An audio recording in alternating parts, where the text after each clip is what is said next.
Tidak ada niat sama sekali melecehkan atau merendahkan lagu kebangsaan, karena saya pun sangat pecinta NKRI.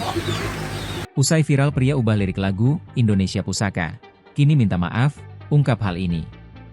Sosok pria yang baru-baru ini viral setelah mengubah lirik lagu Indonesia Pusaka menjadi Tanahnya Mafia, tampak menyedot perhatian publik. Pria pemilik akun sosial media TikTok MasBams64 sebelumnya tampak mengunggah video di akun miliknya pribadi. Ia tampak mengenakan kaos berkerah dengan lambang Garuda di dada kanannya dan bendera merah putih di dada kirinya. Ia terlihat memegang sebuah kayu yang telah dipasang bendera merah putih.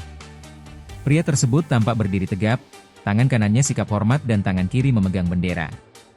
Kemudian melalui akun sosial media TikTok miliknya, ia tampak mengunggah sebuah video permintaan maaf pada Selasa, 5 Agustus 2025. Tampak pria tersebut meminta maaf dan menyinggung nama Prabowo Subianto dan Gibran Rakabuming Raka. Yang saya hormati Pak Presiden Prabowo Subianto serta wakilnya Mas Gibran, dengan tidak menghilangkan rasa hormat, saya ingin mengklarifikasi video yang sedang viral.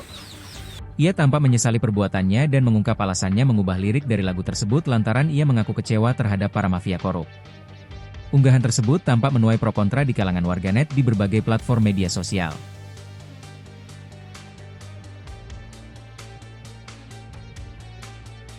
Download Tribun X sekarang, menghadirkan lokal menjadi Indonesia.